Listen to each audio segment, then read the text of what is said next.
Hello students, good morning. இன்னைக்கு நம்ம module number 8 estimation and costing அந்த லெசன் இருக்குல்ல, அந்த லெசன்ல உள்ள கொஸ்டின் பேங்க் கொஸ்டின்ஸ் தான் பார்க்க போறோம். Estimation and costing module number 8. எஸ்டிமேஷன்னா என்ன அப்படின்னு நமக்கு ஃபர்ஸ்ட் தெரியணும். எஸ்டிமேஷன், இப்போ நம்ம வந்து புதுசா ஒரு பில்டிங் கட்டியிருக்காங்க, அந்த பில்டிங்க்கு ஒயரிங் பண்ண போறோம் அப்படின்னா, அந்த ஒயரிங் பண்ணணும்னா எந்தெந்த இடத்துல லைட் வரணும், ஃபேன் வரணும், எங்க வந்து அந்த சுவிட்ச் போர்டு வைக்கணும், அதை முதல்ல பிளான் பண்ணணும். அதுக்கு அந்த பிளான் பண்ணதை வந்து ஒரு டிராயிங் மாதிரி கன்வெர்ட் பண்ணணும். லே அவுட்னு சொல்லுவோம்ல, ஒயரிங் லே அவுட்னு, அந்த இன்ஸ்டாலேஷன் டயக்ராம், லேயர் டயக்ராம், அந்த மாதிரி டிராயிங் போடணும்.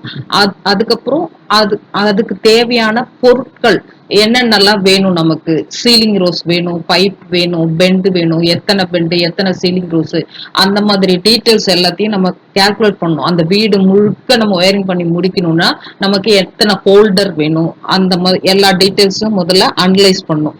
அந்த குவான்டிட்டிஸ் எவ்வளவு குவான்டிட்டி தேவைப்படும் அப்படின்னு பார்க்கணும். அப்போ அது கூட காஸ்ட், அந்த பொருட்களை வாங்குவதற்கு ஆகக்கூடிய செலவு, எக்ஸ்பெண்டிச்சர் அப்படின்னு சொல்லுவோம்ல, அந்த மெட்டீரியல் ஒயரிங் மெட்டீரியல் வாங்குறதுக்கு எவ்வளவு பணம் செலவாகும் அப்படிங்கிறதையும் முதல்ல நம்ம என்ன செய்யணும், கணக்கு பண்ணணும். அந்த மாதிரி ஒரு குறிப்பிட்ட பிராக்டிக்கல் ஒர்க்கை பண்றதுக்கு தேவைப்படக்கூடிய பல்வேறு பொருட்கள், அந்த பொருட்களை வாங்குவதற்கு ஆகக்கூடிய செலவுகளை கணக்கிடுவதற்கான அந்த முறைக்கு பேர் தான் எஸ்டிமேஷன். இந்த எஸ்டிமேஷன் எலக்ட்ரீஷியன் மட்டும் கிடையாது, as well as MMP, welder எல்லாம். இப்போ ஒரு வெல்டர் வந்து ஒரு கேட் செய்ய போறாரு அப்படின்னா, அந்த கேட்டோட டிசைன் எப்படி இருக்கணும், எவ்வளவு ஹைட்டு, எவ்வளவு பிரெத் இருக்கணும், அப்புறம் அதுல வந்து என்ன மாதிரி டிசைன்ஸ் போட்டிருக்கணும் அப்படின்றத முதல்ல ஒரு டிராயிங் மாதிரி, ஒரு ஸ்கெட்ச், எந்த இடத்துல அந்த கேட்டை ஃபிட் பண்ண போறாங்களோ அந்த இடத்துக்கு போய் பார்த்து அந்த இதை அளந்து எடுத்துட்டு வந்துதான் அதுக்கப்புறம் தான் என்ன செய்வாங்க, அந்த கேட்டோட படம் மாதிரி ஒரு டிராயிங் போட்டுப்பாங்க. அந்த டிராயிங்கை வச்சு அதுல அதுக்கு தேவையான மெட்டீரியல், அந்த கம்பி சொன்னோம்ல, அந்த இரும்பு, அது அது வந்து எத்தனை கிலோ வேணும், ஒரு அந்த கேட் ஃபுல்லா செய்யறதுக்கு தேவையான அந்த ரா மெட்டீரியல் இரும்பு இருக்குல்ல, அது வந்து எவ்வளவு வேணும், அதனோட விலை எவ்வளவு, அப்ராக்சிமேட்டா இவ்வளவு காஸ்ட் ஆகும், அது செய்யறதுக்கு லேபர் ஒர்க் இவ்வளவு ஆகும். வெல்டிங் ராட் எல்லாம் யூஸ் பண்ணி தானே, அது வெல்டு பண்ணி தானே மேக் பண்ணுவாங்க. அப்ப எத்தனை வெல்டிங் ராட் தேவைப்படும், நம்ம உழைக்கிறோம், நம்மளோட உழைப்புக்கு எவ்வளவு காசு, எல்லாத்தையும் பிளான் போட்டு இதுக்கு இவ்வளவு ரூபாய் ஆகும் அப்படின்னு ஒரு எஸ்டிமேஷன் சொல்றாங்கல்ல, அதுக்கு பேர் தான் எஸ்டிமேஷன். அந்த எஸ்டிமேஷன் அப்படிங்கிறதுக்கு பேர் என்னது, தமிழ்ல மதிப்பீடு. இங்கிலீஷ்ல வந்து எஸ்டிமேஷன் சொல்றாங்க, அத தமிழ்ல மதிப்பீடுன்னு சொல்லுவோம். அந்த எஸ்டிமேஷனை வச்சுக்கிட்டு தான் பிராக்டிக்கலா செய்ய முடியும். எதுவுமே இல்லாம டக்குன்னு வந்து ஒரு பிராக்டிக்கல் ஒர்க்கை செய்ய முடியாது. அந்த பிராக்டிக்கல் ஒர்க்கை செய்யறதுக்கு முன்னாடி செய்யக்கூடிய வாங்க வேண்டிய பொருட்கள், அதுக்கு ஆகக்கூடிய செலவு, இத பத்தி கணக்கிடுவதற்கு பயன்படக்கூடிய அந்த மெத்தட், அந்த முறைக்கு பேர் தான் என்னது, எஸ்டிமேஷன். ஒரு குறிப்பிட்ட பிராக்டிக்கலை செய்வதற்கு தேவையான பல்வேறு குவான்டிட்டிகளையும் அதற்கான எக்ஸ்பெண்டிச்சர் செலவினங்களையும் கணக்கிடுவதற்கு பயன்படுத்தக்கூடிய முறைக்கு பேரு எஸ்டிமேஷன், மதிப்பீடு என்று பெயர். இது 7th கொஸ்டின்ல இருக்கு. அதுல மதிப்பீடுங்கிறது ஏ ஆப்ஷன்ல இருக்கிறதுனால அதுதான் ரைட்டு. அடுத்தது, இந்த எஸ்டிமேஷன் பண்றதுக்கு நமக்கு நிறைய வந்து டேட்டாஸ் தேவைப்படும்.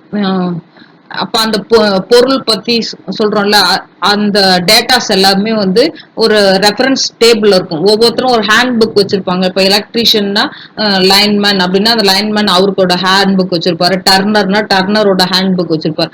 அதுல வந்து அது ரிலேட்டட் டேட்டாஸ் எல்லாமே இருக்கும். அப்போ what is the other term used for reference table? Reference table சொல்றாங்கல்ல, அந்த ரெஃபரன்ஸ் டேபிள்ல அவங்க செய்யக்கூடிய தொழிலுக்கு சம்பந்தமான அந்த டேட்டாஸ் எல்லாமே இருக்கும். அதுக்கு பேர் தான் ரெஃபரன்ஸ் டேபிள்.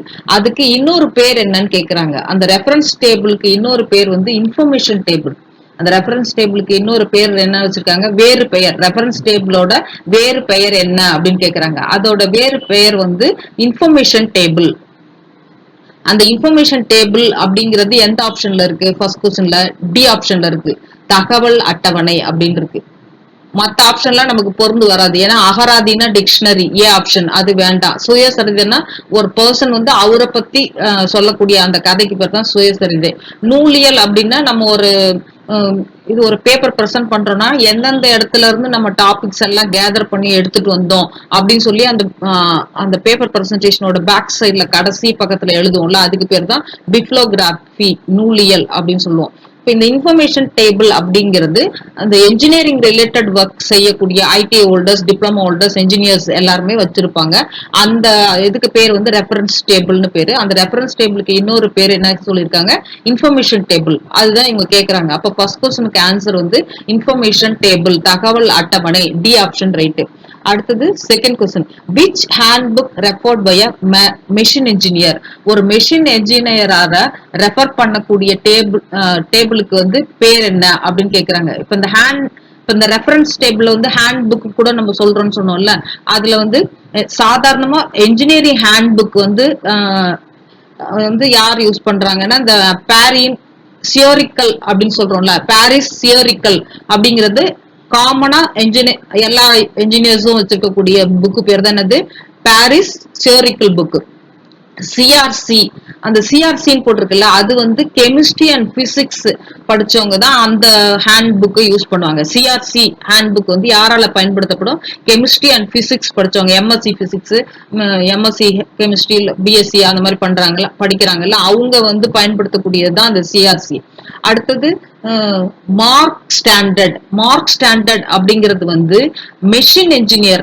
மெஷின் என்ஜினியர்னா ஒரு மெஷினை வந்து உற்பத்தி பண்றாங்கல்ல, அது மெக்கானிக்கல் மிஷினா இருக்கட்டும் இல்ல எலக்ட்ரிக்கல் மிஷினா இருக்கட்டும், அது அந்த ப்ராடக்ட வந்து டிசைன் பண்ணி உற்பத்தி பண்றாங்கல்ல, அவங்களுக்கு பேர் மெஷின் இன்ஜினியர் அப்படின்னு பேரு. அந்த மெஷின் ரிலேட்டட் டேட்டா எல்லாமே இருக்கக்கூடிய அந்த புக்குக்கு பேர் என்னது, மார்க் ஸ்டாண்டர்ட். அந்த மார்க் ஸ்டாண்டர்ட் அப்படிங்கிற புக்கை தான் அந்த மெஷின் இன்ஜினியர் பயன்படுத்துவாங்க. அந்த மார்க் ஸ்டாண்டர்ட் அப்படிங்கிறது ஒரு ஹேண்ட் புக். இப்ப சிஆர்சி என்ற ஹேண்ட் புக் மாதிரி மார்க் ஸ்டாண்டர்ட்ன்றது ஒரு hand book. CRC hand book வந்து பிசிக்ஸ் அண்ட் கெமிஸ்ட்ரி படிச்சவங்க யூஸ் பண்ணுவாங்க. நார்மல் எல்லா டைப் ஆஃப் என்ஜினியர்ஸும் வந்து பாரிஸ் சியோரிக்கல் ஹேண்ட் புக்கை யூஸ் பண்ணுவாங்க. மெஷின் என்ஜினியர்ஸ் மட்டும் மார்க் ஸ்டாண்டர்ட் அப்படிங்கிற அந்த புக்கை யூஸ் பண்ணுவாங்க. லாஸ்ட் டி ஆப்ஷன்ல என்ன கொடுத்திருக்கு, ஆக்ஸ்போர்ட் டிக்ஷனரின்னு கொடுத்திருக்கு. ஆக்ஸ்போர்ட் டிக்ஷனரி வந்து இங்கிலீஷ் படிக்கிறாங்கல்ல, பிஏ எம்ஏ இங்கிலீஷ் லிட்ரேச்சர் பண்றாங்கல்ல, அவங்க தான் அதை ரெஃபர் பண்ணுவாங்க டிக்ஷனரிய. இப்ப நமக்கு ஆன்சர் வந்து என்னது, மெஷின் இன்ஜினியர் பயன்படுத்தக்கூடிய ஹேண்ட் புக்கோட பெயர் என்ன, அது பேர் என்னது, மார்க் ஸ்டாண்டர்ட். மார்க் ஸ்டாண்டர்ட் அப்படிங்கிற handbook machine engineer. Machine என்ஜினியர்னா அந்த மெஷினை உற்பத்தி படுறாங்க, ப்ரொடக்ஷன் இன்ஜினியர்னு சொல்றோம்ல, அந்த மெஷினை தயாரிக்கக்கூடிய இடத்துல உள்ள இன்ஜினியருக்கு பேர் தான் மெஷின் இன்ஜினியர். அவர் பயன்படுத்தக்கூடிய அந்த புக்குக்கு பேரு மார்க் ஸ்டாண்டர்ட் ஹேண்ட் புக் அப்படின்னு பேரு. இது சி ஆப்ஷன்ல இருக்கு. அடுத்தது, what is the handbook. ஹேண்ட் புக்னா என்ன அப்படின்னு கேக்குறாங்க. நம்ம வந்து எந்த மாதிரியான work handbook is a type of reference work or other collection of instruction. நம்ம ஒரு வேலை செய்ய போறோம், அது ரிலேட்டடான தேவையான எல்லா டீடைல்ஸும் அந்த புக்ல இருக்கும்.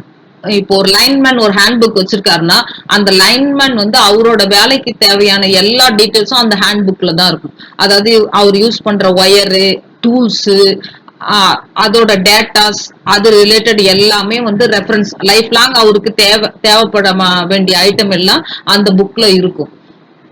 அப்ப ஹேண்ட் புக் அப்படிங்கிறது என்னது, ஹேண்ட் புக் அப்படிங்கிறது அவங்க செய்யக்கூடிய அந்த type of reference work or other collection of instruction. அவங்க செய்யக்கூடிய வேலைக்கு தேவையான குறிப்பு அல்லது அந்த குறிப்புகளின் தொகுப்பு. அவங்க செய்யக்கூடிய வேலைக்கு தேவைப்படக்கூடிய குறிப்புகளின் தொகுப்பு, அது எல்லாம் சேர்ந்து இருக்கும். A handbook is something referred to as pocket reference. அதுக்கு பாக்கெட் ரெஃபரன்ஸ் கூட சொல்லுவாங்க. அதுக்குள்ள என்ன இருக்குன்னா அவங்க பார்க்கக்கூடிய வேலை சம்பந்தப்பட்ட எல்லா குறிப்புகளை பத்தின டீடைல்ஸ் எல்லாமே அந்த ஹேண்ட் புக்ல இருக்கும். அடுத்தது, ஹேண்ட் புக் அப்படிங்கிறது வந்து இப்ப டெஃபினிஷன் கொடுத்திருந்தாங்கல்ல, அது எந்த இடத்துல இருக்கு, பி ஆப்ஷன்ல இருக்கு. வேலை வகைகளின் குறிப்பு அல்லது பிற அறிவுறுத்தலின் தொகுப்புன்னு கொடுத்திருக்காங்கல்ல, அதுதான் கலெக்ஷன் ஆஃப் இன்ஸ்ட்ரக்ஷன். அந்த பி ஆப்ஷன் தான் ரைட்டு. அடுத்தது which standard schedule of rates to be considered for estimation. Estimation பண்ணும்போது நம்ம எந்த ஸ்டாண்டர்ட் ரேட்டை வந்து நம்ம எடுத்துக்கணும்னா கரண்ட் இயர், இப்ப நடப்பு ஆண்டு, இப்ப நம்ம எஸ்டிமேஷன் பண்றோம்னா அந்த எஸ்டிமேட் போட்டு வாங்கக்கூடிய பொருட்களின் விலையெல்லாம் இந்த வருஷத்துல நம்ம அந்த எஸ்டிமேஷன் போடுறோம்னா இப்ப கரண்ட் ரேட் என்னன்றது நமக்கு தெரிஞ்சிருக்கணும். இப்போ ஒரு ஃபியூஸ் கேரியர் வாங்க போறோம், ஒரு எம்சிபி வாங்க போறோம் அப்படின்னா அதனுடைய பழசு அட்டவணையை வச்சுக்கிட்டு நம்ம கால்குலேட் பண்ணக்கூடாது. இப்ப ரேட் மேபி கூட ஏறி இருக்கலாம்ல. அப்போ ஒவ்வொரு வருஷமும் நம்ம என்ன செய்யணும், அந்த கரண்ட் இயர் அந்த காஸ்ட் இருக்குல்ல, அந்த பொருட்களோட விலைப்பட்டியல் இருக்குல்ல, அது வந்து நம்ம கையில வச்சிருந்தாதான் நம்மளால எஸ்டிமேஷன் போட முடியும். ஏன்னா பொருட்களோட விலை வந்து அப்பப்ப மாறக்கூடியது. அப்போ நம்ம எப்போ ஒர்க் பண்றோமோ அந்த கரண்ட் இயரோட விலை பட்டியல் தான் நமக்கு வேணும். அதை வச்சுக்கிட்டு தான் நம்ம எஸ்டிமேட் போடணும். அதுதான் இவங்க கேக்குறாங்க, which standard schedule of rates to be consider for estimation. மதிப்பீட்டிற்கான கருதப்பட வேண்டிய விலைகளின் நிலையான அட்டவணை எது அப்படின்னா கரண்ட் இயர், நடப்பு ஆண்டு விலைகளின் நிலையான அட்டவணை தான் correct. Standard schedule rates of current year இருக்குல்ல, டி ஆப்ஷன், அதுதான் ரைட். அதை வச்சுக்கிட்டு எஸ்டிமேஷன் போட்டா தான் கரெக்டா இருக்கும். பழசு ஒரு 10 வருஷத்துக்கு முன்னாடி உள்ள அந்த அட்டவணை வச்சுட்டோம்னா இப்ப போயிட்டு எஸ்டிமேஷன் போட்டுட்டு அந்த அமௌண்ட்டை நம்ம எடுத்துட்டு போய் வாங்கும்போது அந்த பொருட்களோட விலை அதிகமா இருந்துச்சுன்னா அப்ப யார் அது கொடுக்க முடியும்? அதனால நம்ம என்ன செய்யணும், இப்பத்திய கரண்ட் ரேட் என்னங்கிறத எது சொல்லும் அப்படின்னா கரண்ட் இயர் டேபிள் இருக்குல்ல, அந்த விலைப்பட்டியல் அதுதான் சொல்லும். அப்போ அந்த கரண்ட் இயர் டேபிளை பார்த்துதான் ஒவ்வொரு பொருளோட விலையையும் நம்ம அப்ராக்சிமேட்டா அதுல குறிச்சு எஸ்டிமேஷன் போடணும். இப்போ டி ஆப்ஷன் ரைட்டு. அடுத்தது வாட் இஸ் ஓவர் எஸ்டிமேட். ஓவர் எஸ்டிமேட்னா என்ன? இப்போ ஒரு எஸ்டிமேஷன் போடுறோம் ஒரு இடத்துக்கு வயரிங் பண்றதுக்கு அப்படின்னாக்கா அந்த நம்ம அப்ராக்சிமேட்டா வயரிங் பண்ணக்கூடிய அந்த எஸ்டிமேஷன் போட்டு முடிச்சதுக்கு அப்புறம் அதுல இருந்து ஒரு 5% வரைக்கும் நம்ம என்ன செய்யலாம், கொஞ்சம் காசை அதிகப்படுத்தி அவங்க கிட்ட வாங்கலாம். இப்போ அந்த அந்த அந்த வீட்டுக்கு வயரிங் பண்ண போறோம்னா அந்த ஓனருக்கு தான் நம்ம கொடுக்க போறாரு. நம்ம எஸ்டிமேஷன் பண்ணதை விட ஒரு 5% எக்ஸஸா வச்சு அவங்க கிட்ட சொல்லலாம். ஏன்னா திடீர்னு எதிர்பாராம அன்எக்ஸ்பெக்டடா கூட சில பொருளோட விலை ஏறி இருக்கும், இல்ல சில பொருள் உடையறதுக்கு கூட வாய்ப்பு இருக்கு. அதனால ஒரு 5% அதிகமா வச்சு நம்ம எஸ்டிமேஷன் போடுறது தப்பு கிடையாது. அப்படிதான் போடணும், அதுதான் ரூல். நார்மலா அந்த அந்த ஒர்க்குன்னு ஆகக்கூடிய செலவை விட 5% அதிகமா வச்சு எஸ்டிமேட் பண்ணி அவங்க கிட்ட சொல்லலாம் இவ்வளவு ரூபாய் ஆகும். இப்போ வந்து 4500 ரூபாய் செலவாகணும், அதுல வந்து 5% அதிகமா வச்சு அது மொத்தமா டோட்டல் பண்ணும்போது எவ்வளவு வருதோ அந்த அமௌண்ட் அவர்கிட்ட சொல்லலாம், இந்த இவ்வளவு ரூபாய் ஆகும் அப்படின்னு நம்ம சொல்லலாம். ஆனா அதை விடையும் அதிகமா போட்டோம்னா 5%ங்கிறது அவங்க எஸ்டிமேஷன் ரூல்லே கொடுத்துருக்காங்க, 5% நீங்க அதிகமா வச்சு கேளுங்க அப்படின்னு சொல்லியிருக்காங்க. அதனால அது ஓகே. அது மாதிரி இல்லாம அதை விட உண்மையான மதிப்பை விட அதிக அளவு நம்ம வந்து எஸ்டிமேட் போட்டு அவங்க கிட்ட கேட்டு வாங்கணும்னா அதுக்கு பேர் என்னது, ஓவர் எஸ்டிமேட் பேர். அந்த ஓவர் எஸ்டிமேட் வந்து செய்யக்கூடாது. ஓவர் எஸ்டிமேஷன் போட்டு செஞ்சீங்கன்னா அவங்களுக்கு ஒரு சந்தேகம் வந்துச்சுன்னா அவங்க என்ன செய்வாங்க, கம்பேர் பண்ணுவாங்க. இன்னொரு எலக்ட்ரீஷியனை கூப்பிட்டு இந்த ரூமுக்கு வயரிங் பண்ணணும், இவ்வளவு ரூபாய் கேட்கிறாரு, அது கரெக்ட் தானே அப்படின்னு அவங்க வெரிஃபை பண்ணும்போது அப்போ வந்து நம்ம மாட்டிப்போம். அப்ப நம்மள வந்து வித்ட்ரா பண்ணிட்டு வேற ஒருத்தவங்களை கூப்பிட்டு அந்த வேலையை செய்ய சொல்லிடுவாங்க. அதனால அந்த எஸ்டிமேஷனை வந்து நம்ம ஓவர் எஸ்டிமேட் பண்ணி சொல்லக்கூடாது. உண்மையான மதிப்பீட்டை விட அதிகமாக வந்து எஸ்டிமேஷன் போட்டு காட்டக்கூடாது. அப்போ ஓவர் எஸ்டிமேட் என்றால் என்னன்னு நம்ம கேட்டாங்க. ஒரு உண்மையான மதிப்பீட்டை விட அந்த நம்ம போட்ட எஸ்டிமேஷன் வந்து அதிகமா இருந்துச்சுன்னா அதுக்கு பேரு ஓவர் எஸ்டிமேஷன். நார்மலா அந்த பர்டிகுலர் வீட்டுக்கு ஒயரிங் பண்றதுக்கு ஆகக்கூடிய செலவு நம்ம வந்து எஸ்டிமேஷன் பண்ணி கொடுக்குறோம். அந்த எஸ்டிமேஷன் வந்து உண்மையான மதிப்பீட்டை விட அளவுக்கு அதிகமா இருந்துச்சுன்னா அதுக்கு பேரு ஓவர் எஸ்டிமேஷன். அதே மாதிரி உண்மையான மதிப்பீட்டை விட குறைவா இருந்துச்சுன்னா அதுக்கு பேரு அண்டர் எஸ்டிமேட். அந்த மாதிரி அண்டர் எஸ்டிமேட்டும் பண்ணக்கூடாது, ஓவர் எஸ்டிமேட்டும் பண்ணக்கூடாது. நியாயமான முறையில உண்மையான மதிப்பீட்டை தான் நம்ம கொடுக்கணும். மதிப்பீடு அப்படிங்கிறது எஸ்டிமேஷன். உண்மையான மதிப்பீட்டை தான் நம்ம என்ன செய்யணும், எஸ்டிமேட் பண்ணி அவங்ககிட்ட கொடுக்கணும். அதன்படி நம்ம அந்த ஒர்க்கை என்ன செய்யணும், கம்ப்ளீட் பண்ணி கொடுக்கணும். அடுத்தது 8th கொஸ்டின். இதுல என்ன கொடுத்திருக்காங்கன்னா what is the main factor to be considered while preparing the detailed estimation? ஒரு detailed estimation போடுறோம், நம்ம விரிவான மதிப்பீட தயாரிக்கும் போது கருத்தில் கொள்ள வேண்டிய முக்கிய காரணிகள் என்ன அப்படின்னு கேக்குறாங்க.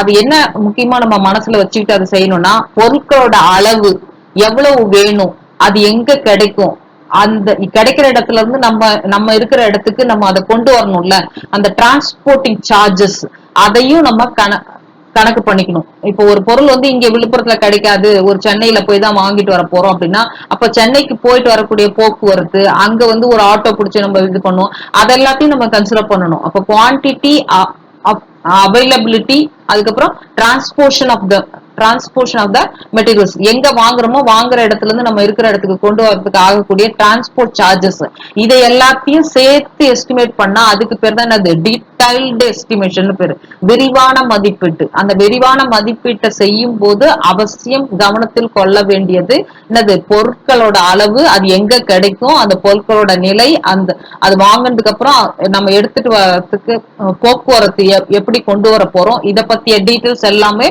அதுல இருந்துச்சுன்னா அதுக்கு பேர் என்னது, டீடைல்டு எஸ்டிமேஷன். அது சி ஆப்ஷன்ல இருக்கு. அடுத்து 9th question, which authority publish the schedule of rates? யார் வந்து இந்த ரேட் விலையெல்லாம் வந்து டேபிள் பண்றாங்க, விலைகளின் அட்டவணையை எந்த அதிகார அமைப்பு வெளியிடுகிறது அப்படின்னு கேக்குறாங்க.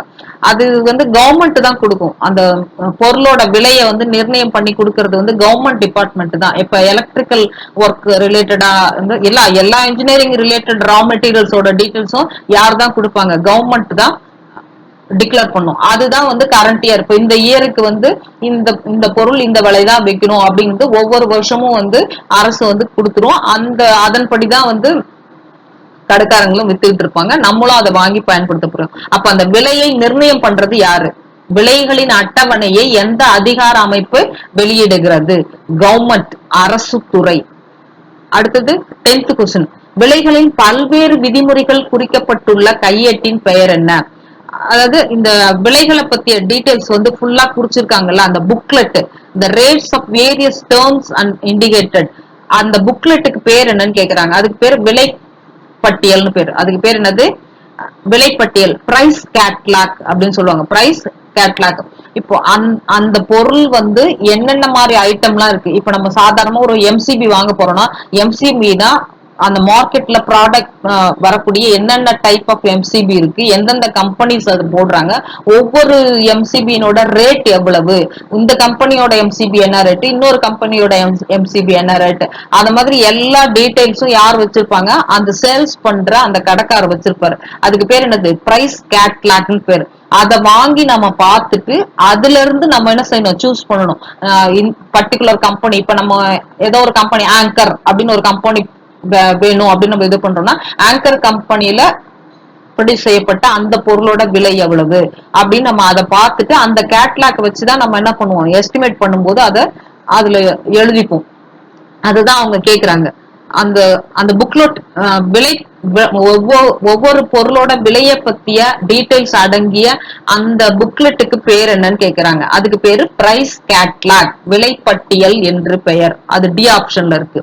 அடுத்து 11வது question, what is the term for the details of materials, brand name, grade of quantity, rating of current and voltage, etc. இதெல்லாம் வந்து எதுல வந்து குறிக்கப்பட்டிருக்கணும், ஒரு பொருட்களோட பிராண்டு, அந்த பொருட்களோட பேரு, அதோட தரம், அது அந்த பொருள்ல வந்து அதிகபட்சம் எவ்வளவு கரண்ட் யூஸ் பண்ணலாம், அதே மாதிரி எவ்வளவு வோல்டேஜ் வரைக்கும் அது வித்ஸ்டாண்ட் பண்ணும், அந்த டீடைல்ஸ் எல்லாம் வந்து எதுல இருக்கும் அப்படின்னு கேக்குறாங்க. அது வந்து ஸ்பெசிபிகேஷன் ஆஃப் மெட்டீரியல்ஸ் தான் இருக்கும். அது அந்த ஸ்பெசிபிகேஷன் ஆஃப் மெட்டீரியல்ஸ் வந்து ஒவ்வொரு ஹேண்ட் புக்லயும் இருக்கும். இந்த ஸ்பெசிபிகேஷன் ஆஃப் மெட்டீரியல்ஸ் வந்து எங்க இருக்கும், நம்ம இப்ப லைன்மேன் சொல்றோம்ல, இப்ப லைன்மேன் வச்சிருக்க ஹேண்ட் புக் அப்படின்னா, இப்ப ஒயரிங் பண்றாரு ஒரு ஒயர்மேன் இருக்காருன்னா அந்த ஒயர்மேனுக்குன்னு ஒரு ஹேண்ட் புக் இருக்கும்ல, அந்த ஹேண்ட் புக்ல தான் இந்த டீடைல்ஸ் எல்லாமே இருக்கும். அதுக்கு பேர் என்னது, ஸ்பெசிபிகேஷன் ஆஃப் மெட்டீரியல்ஸ். அது வந்து எவ்வளவு கரண்ட் வரைக்கும் இது யூஸ் பண்ணலாம், எவ்வளவு வோல்டேஜ் வரைக்கும் யூஸ் பண்ணலாம், அந்த மாதிரி டீடைல்ஸ் எல்லாமே எதுல இருக்கும், அந்த ஸ்பெசிபிகேஷன் ஆஃப் மெட்டீரியல்ஸ், பொருட்களின் விவர குறிப்பு அதுலதான் இருக்கும். அடுத்தது, what is the use of engineering drawing? Engineering டிராயிங்கோட யூஸ் என்ன அப்படின்னு கேக்குறாங்க. பொறியியல் வரைபடத்தின் பயன் என்ன அப்படின்னு சொல்றாங்க. இப்போ நம்ம ஒயரிங் பண்ண போறோம், இப்போ எஸ்டிமேஷன் போட போறோம் அப்படின்னா அந்த பில்டிங் இருக்குல்ல, அந்த பில்டிங்ல எத்தனை ரூம் இருக்கு, ஒவ்வொரு ரூம்லயும் நம்ம என்னென்ன பண்ண போறோம் அப்படிங்கறத நம்ம ஒரு டிராயிங் போடுவோம்ல. அந்த அந்த டிராயிங்னால நமக்கு என்னன்னா, டிராயிங் போட்டாதான் நம்மளால எஸ்டிமேட் பண்ணவே முடியும். அந்த பொருளை மதிப்பிடுவதற்கு, அந்த வேலையை செய்யறதுக்கு, எல்லாத்துக்குமே. இப்போ ஒரு மெஷின் இன்ஜினியர் இருக்காருன்னா, அந்த ப்ரொடக்ஷன் பண்ண போறோம்னா அந்த மெஷின் வந்து எப்படி இருக்கணும்ன்றத அவர் டிராயிங் வடிவத்தில் தான் வச்சிருப்பாரு. அதை வச்சிருந்தா ப்ரொடக்ஷனே பண்ணுவாரு. அத மாதிரிதான் எஸ்டிமேஷன் பண்ண போகும்போது நமக்கு என்ன வேணும், அந்த எஸ்டிமேஷன் அந்த பர்டிகுலர் ஒர்க்கோட டிராயிங்ஸ் வேணும். அந்த டிராயிங் எல்லாம் போடுற அந்த அந்த டிராயிங்க்கு பேர் தான் இன்ஜினியரிங் டிராயிங். அந்த டிராயிங் யூஸ் பண்ணி தான் நம்ம அந்த டயக்ராமே போட்டிருப்போம். அப்போ எஸ்டிமேஷன் பண்ணும்போது கண்டிப்பா வந்து டிராயிங் அவசியம். பொறியியல் வரைபடத்தோட பயன் வந்து எஸ்டிமேஷன் பண்றதுக்கு பயன்படுது. அதுக்கப்புறம் அந்த வேலையை செயல்படுத்துவதற்கு, அந்த ப்ராசஸ வந்து ப்ரொடக்ட் பண்றதுக்கு, ப்ரொடியூஸ் பண்றதுக்கு அந்த அந்த டிராயிங் தான் முக்கியமா இருக்கும். அதை பார்த்து அந்த அளவுக்கு தான் நம்ம என்ன செய்வோம், அந்த பொருளை செய்வோம். இது ரெண்டு காரணத்துக்கு தான் நமக்கு அந்த டிராயிங் வந்து யூஸ் ஆகுது. பொருளை மதிப்பீடு செய்வதற்கு, எஸ்டிமேட் செய்யறதுக்கு பயன்படுது. For estimation of the material and the execution of the work. வேலையை செயல்படுத்துவதற்கு, அந்த வேலையை வேலைக்கு தேவையான மெட்டீரியல்களை எஸ்டிமேட் செய்வதற்கு, இந்த ரெண்டுத்துக்குமே நமக்கு என்ன வேணும், இந்த எஸ்டிமேஷனுக்கும் டிராயிங் வேணும். அந்த ப்ராசஸ் மெஷினரிய வந்து ப்ராடக்ட் மெஷின் பாகங்களை உற்பத்தி பண்றாங்கல்ல, அவங்களுக்கு அந்த அவங்க அவங்க செய்ய வேண்டிய வேலையை செய்வதற்கும் எது வேணும், டிராயிங் வேணும். அந்த ப்ரொடக்ஷன் ஒர்க்குக்கும் டிராயிங் பயன்படுகிறது, எஸ்டிமேஷன் ஒர்க்குக்கும் டிராயிங் பயன்படுத்தப்படுகிறது. அடுத்தது, what is the other term for pocket reference இந்த இன்ஜினியரிங் ஒர்க்? பாக்கெட் ரெஃபரன்ஸுக்கு என்ன பேருன்னா ஹேண்ட் புக். நம்ம முன்னாடியே பார்த்தோம்ல, இப்ப லைன்மேன் வயர்மேன் பயன்படுத்துறாங்களா, அது பாக்கெட் ரெஃபரன்ஸ் தான் அதோட பேரு. அதுக்கு இன்னொரு பேர் வந்து ஹேண்ட் புக். அந்த ஹேண்ட் புக் வந்து அவங்க ரிலேட்டட் எல்லாமே இருக்கும். அவங்க என்னென்ன டூல்ஸ் தான் பயன்படுத்தணும், என்னென்ன ஒயரை பயன்படுத்தணும், எந்தெந்த ஒயர் எவ்வளவு கரண்ட்டை வித்ஸ்டாண்ட் பண்ணும், அந்த டீடைல்ஸ் எல்லாமே இருக்கும். அதுக்கு பேரு கையேடு, ஹேண்ட் புக் அப்படின்னு பேரு. Which one is related to estimation work? Estimation ஒர்க்குக்கு எது ரிலேட்டடா இருக்கும்? அவங்க 4 ஆப்ஷன் கொடுத்திருக்காங்கல்ல, அதுல எது ரிலேட்டடா இருக்கும் அப்படின்னு கேக்குறாங்க. Bill of materials. கண்டிப்பா பில் ஆஃப் மெட்டீரியல்ஸ் வச்சுதான் நம்ம என்ன செய்வோம், பொருளையே வாங்குவோம். அப்போ அவங்க கொடுத்த 4ல எஸ்டிமேட்டட் ஒர்க்குக்கு ரிலேட்டடா உள்ளது எது? Bill of material. இப்ப நம்ம ஒரு பிராக்டிகல் செய்ய போறோம் அப்படின்னா அந்த பிராக்டிகலுக்கு தேவையான பில் ஆஃப் மெட்டீரியல் தான் முதல்ல நம்ம ரெடி பண்ணுவோம்.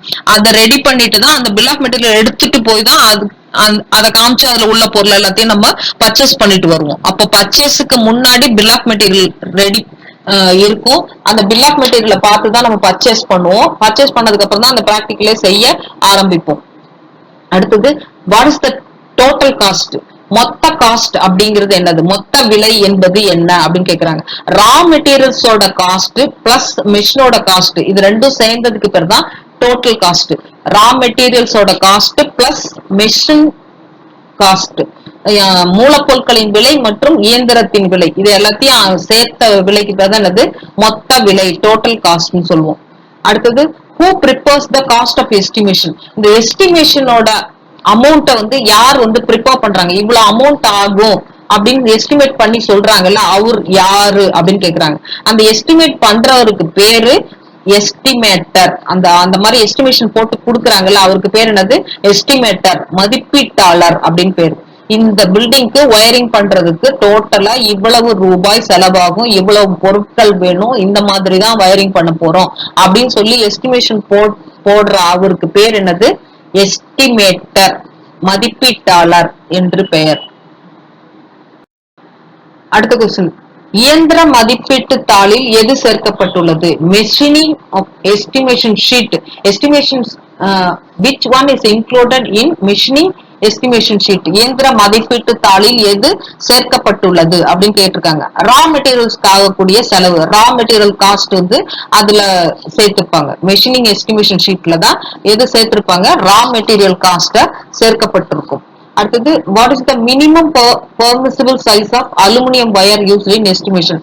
அலுமினியம் வயர் வந்து மினிமம், குறைந்தபட்சம் எந்த சைஸ் உள்ள அலுமினியம் வயரை பயன்படுத்தலாம் அப்படின்னு அந்த குறிப்புல இருக்கு அப்படின்னு பாத்தீங்கன்னா 1.5 square millimetre. 1.5 square millimetre aluminium wire தான் மினிமம் யூஸ் பண்ணிக்கணும். அதுக்கு கீழே மெல்லிய கம்பியை நம்ம பயன்படுத்தக்கூடாது. இது வந்து அந்த ரூல்லே கொடுத்துருக்கு, அந்த ஹேண்ட் புக்லயே இந்த அட்டவணை கொடுக்கப்பட்டிருக்கும். அடுத்தது, what is the minimum permissible area of the conductor in underground cable for 3.5 cores. அந்த 3 அண்டர் கிரவுண்ட் கேபிள்ல வந்து நிறைய டைப் இருக்கு. 4 கோர் இருக்கு, 3.5 கோர் இருக்கு, அடுத்தது 5 கோர் இருக்கு. இப்ப இவங்க என்ன கேக்குறாங்கன்னா 3.5 கோர் இருக்குல்ல, அந்த அண்டர் கிரவுண்ட் கேபிள்ல குறைஞ்சபட்சம் அந்த ஏரியா ஆஃப் த கண்டக்டர் வந்து எவ்வளவு இருக்கணும்? Minimum area of the conductor வந்து 50 ஸ்கொயர் மில்லிமீட்டர் இருக்கணும். 50 ஸ்கொயர் மில்லிமீட்டர். இது வந்து அந்த டேபிள் தான், நம்ம அந்த டேபிள் நான் உங்களுக்கு கொடுக்குறேன். அந்த டேபிளை பார்த்து இதெல்லாம் நீங்க என்ன செய்யணும்? மனப்பாடம் பண்ணி வச்சிடணும். இப்போ அண்டர் கிரவுண்ட் கேபிள்ல பயன்படுத்தும் போது அதனுடைய மினிமம் ஒயரோட அந்த ஏரியா வந்து எவ்வளவு இருக்கணும்? 50 ஸ்கொயர் mm இருக்கணும். அடுத்தது, which one is the most reliable estimate? எது வந்து நம்பகமான மதிப்பீடு? ஒரு எஸ்டிமேஷன் போட்டு கொடுக்குறாங்க அப்படின்னா அதை வந்து எப்படி நம்ம வந்து கரெக்டா போட்டிருக்காங்க அப்படின்னு ஒரு நம்பிக்கையோட இருக்கக்கூடிய மதிப்பீடு எது அப்படின்னு கேக்குறாங்க. அது வந்து டீடைல்டு எஸ்டிமேஷன் இருந்தாதான் அதுக்கு பேரு நம்பகமான மதிப்பீடுன்னு பேரு. விரிவா இருக்கணும் அந்த எஸ்டிமேஷன். சும்மா டோட்டலா இவ்வளவு லட்சம் ஆகும் அப்படிலாம் கொடுக்காம ஒவ்வொன்றுத்துக்கும் டீடைல் வந்து எக்ஸ்பிளைன் பண்ணி அழகா விரிவா எழுதப்பட்டு இருந்ததுன்னா அந்த மதிப்பீடுக்கு பேர் என்னது? நம்பகமான மதிப்பீடுன்னு பேரு. டீடைல்டு எஸ்டிமேஷனுக்கு பேரு reliable estimation. Most reliable estimation எது அப்படின்னு கேட்டாங்கன்னா அது டீடைல்டு எஸ்டிமேஷன் தான். அது விரிவான மதிப்பீடு செய்யப்பட்டு கொடுத்திருந்தாங்கன்னா அதை வந்து நம்ம நம்பலாம். நம்பகமான மதிப்பீடு அப்படின்னு அர்த்தம். அடுத்தது, which IE rules are to be verified on completion of wiring on any new installation? அந்த புதுசா வயரிங் பண்றாங்கல்ல அந்த இடத்துல வெரிஃபை பண்றதுக்கு, அந்த வயரிங் பண்ணி முடிச்சதை கம்ப்ளீட் பண்ணிட்டாங்களா அப்படின்னு சொல்லி செக் பண்றாங்களா அந்த வயரிங் பண்ண இடத்த, அதுக்கு வந்து எந்த ஐஏ ரூல் வந்து அப்ளிகபிள் ஆகுது அப்படின்னு கேக்குறாங்க. அது வந்து 1956 ஐஏ ரூல்ஸ் 1956 இருக்குல்ல, அதுதான் வந்து அந்த வயரிங் செய்யப்பட்ட இன்ஸ்டாலேஷனை வெரிஃபை பண்றதுக்கு அந்த ரூல் படிதான் செக் பண்ணுவாங்க. அது எப்படி செக் பண்ணுவாங்கன்னா, இப்போ ஒரு லைட்டிங் சர்க்யூட்னா மேக்ஸிமம் 800 வாட் யூஸ் பண்ணுவோம். 10 பாயிண்ட் எடுத்துக்கலாம். ஒரு சுவிட்ச் போர்டு வைக்கிறோம்னா அதுல 10 பாயிண்ட் தான் எடுத்துருக்கணும். அதே மாதிரி ஒரு ரூமுக்குள்ள இருக்கிற எல்லா அந்த அவுட்லெட்ஸ் இருக்குல்ல, அந்த பைப்பிங் சாக்கெட், அது எல்லாத்துக்கும் வந்து ஒரு லைன்ல இருந்து தான் சப்ளை வரணும். இப்போ 3 ஃபேஸ் சப்ளை வீட்டுக்கு எடுக்கிறாங்கன்னா ஒரு ரூமுக்குள்ள 3 ஃபேஸ் அந்த மாதிரிலாம் கொண்டு வரக்கூடாது. ஒரு ரூம்னா அதுக்குள்ள ஒரு ஃபேஸ் மட்டும் தான் யூஸ் பண்ணிருக்கணும். ஒரே ரூம்லயே பல ஃபேஸ கொண்டு வரக்கூடாது. அப்படிலாம் அந்த ரூல்ஸ் கொடுத்துருக்காங்கல்ல, அந்த ரூல் வந்து எது? 1956 ஐஏ ரூல்ல இருந்து தான் நமக்கு தெரியுது. பவர் சர்க்யூட்னா 3000 வாட் இருக்கணும் அப்படிலாம் சொல்றாங்கல்ல அது. அடுத்தது, what describes the detail specification for the item work? வேலையினுடைய விரிவான விவரக்குறிப்பை விவரிப்பது எது? அது வந்து எதுனா quality, quantity, workmanship, method of execution, தரம், அளவு, பணித்திறன், செயல்படுத்தும் முறை, இது எல்லாத்தையும் உள்ளடக்கிய அந்த இதுக்கு பேர் தான் என்னது? Specification for the item of work. Detailed specification பேரு. தரம் இருக்கும், தரத்தை பத்தி சொல்லியிருக்கணும், அளவை பத்தி சொல்லியிருக்கணும், பணித்திறனை பத்தி சொல்லியிருக்கணும், எவ்வளவு பேர் வேலை பாக்குறாங்க, அந்த ஒர்க்மேன்ஷிப் யார் யாரெல்லாம் எந்த மாதிரி வேலை பார்க்க போறாங்க அப்படின்னு எல்லா டீடைல்ஸுமே அதுல இருக்கணும். அடுத்தது, which of the impurity in cast iron makes the hard and brittle? cast iron நமக்கு தெரியும் அது வந்து வார்ப்பு இரும்பு. அந்த வார்ப்பு இரும்பு வந்து வார்ப்பு இரும்பில் உள்ள எந்த தூய்மையற்ற பொருள் அதனை கடினமானதாகவும் மற்றும் உடையக்கூடியதாகவும் உருவாக்குகிறது? அந்த வார்ப்பு இரும்புல இருக்கக்கூடிய எந்த பொருள்னால அது வந்து அதனுடைய ஹார்ட்னஸ் அந்த பிரிட்டில்னஸ் சொல்றோம்ல, அது வந்து சேஞ்ச் ஆகுது. அது வந்து யார் கொடுக்கிறா? எந்த தூய்மையற்ற பொருள் அதனை கடினமானதாகவும் உடையக்கூடியதாகவும் உருவாக்குகிறதுன்னு கேக்குறாங்க. வார்ப்பிரும்புன்னு சொன்னா அது சல்பர் அதிகமா இருந்துச்சுன்னா தான் அது மாதிரி ஆகும். அந்த பிரிட்டில்னஸ் எல்லாம் வந்து அதிகமாகிறதுக்கு காரணம் வந்து சல்பர். பி ஆப்ஷன்ல இருக்கு அந்த சல்பர். அடுத்தது, what cables are used for 132 kV lines? 132 kV line சொல்றோம்ல, அது வந்து எக்ஸ்ட்ரா சூப்பர் ஹை வோல்டேஜ். அதாவது 11 kV 22 கேவி, 33 கேவி, 66 கேவி, 132 கேவின்னு சொல்றோம்ல. இந்த 132 கேவின்றது எங்க இருந்து வரும்னா, அந்த ஜெனரேட்டிங் ஸ்டேஷன், இப்ப நெய்வேலி மாதிரி இடத்துல உற்பத்தி பண்றாங்கல்ல, அங்க இருந்து எடுத்துட்டு வரும்போது தான் இந்த extra high, super high tension voltage எடுத்துட்டு வருவாங்க. அந்த அந்த அந்த மாதிரி 132 கேவிக்கு மேல போறது எல்லாமே என்ன ஆகும், எக்ஸ்ட்ரா சூப்பர் ஹை டென்ஷன் வோல்டேஜ்னு பேரு. அதான் அவங்க கேக்குறாங்க, ஹை டென்ஷன், சூப்பர் டென்ஷன். அந்த 132 கேவி அண்ட் above உள்ளது பூரா எல்லாமே வந்து extra super high tension voltage அப்படின்னு பேரு. which specification is other than general specification. General ஸ்பெசிபிகேஷனை விட, பொதுவான விவரக்குறிப்பை தவிர வேறு விவரக்குறிப்பு எது? அது வந்து டீடைல்டு ஸ்பெசிபிகேஷன், விரிவான விவரக்குறிப்புல தான் அது இருக்கும். ஜெனரல் ஹேண்ட்புக் ஒன்னு இருக்கும், டீடைல்டு ஸ்பெசிபிகேஷன் டீடைல்ஸ் ஒரு புக் இருக்கும். இவங்க கேக்குறது வந்து டீடைல்டு ஸ்பெசிபிகேஷன் வந்து ஜெனரல்ல இருக்கிறத விட டீடைலா இருக்கிறதுக்கு பேர் என்னன்னு கேக்குறாங்க. அது வந்து டீடைல் ஸ்பெசிபிகேஷன் அப்படின்னு பேரு, விரிவான விவரக்குறிப்புன்னு பேரு. ஜெனரல் ஹேண்ட்புக்ல வந்து ஓரளவு இதுதான் கொடுத்திருப்பாங்க. இன்டெப்த் நமக்கு வேணும்னா அது வந்து டீடைல் ஸ்பெசிபிகேஷன் புக்ல போனாதான் அதெல்லாம் நம்மளால பார்க்க முடியும். What percentage of water absorb by a good buildings அப்படின்னு கேக்குறாங்க. ஒரு நல்ல கட்டிடத்தால உரியப்படக்கூடிய அந்த உறிஞ்சப்படும் நீரின் சதவீதம் எவ்வளவு? அதுல யூஸ் பண்ற அந்த கல்லு வந்து 5%க்கும் குறைவா நீர் அப்சார்ப் பண்ணுச்சுன்னா தான் அது நல்ல கட்டிடம் பேரு. அதுக்கு மேல அதிக அளவு நீரை அப்சார்ப் பண்ணுச்சுன்னா அது வந்து டேமேஜ் ஆயிடும். அந்த பில்டிங் ஸ்டோன் இருக்குல்ல, அது வந்து மினிமம் உறிஞ்சக்கூடிய நீரை உறிஞ்சக்கூடிய திறன் வந்து எவ்வளவு இருக்கணும், 5%, less than 5%.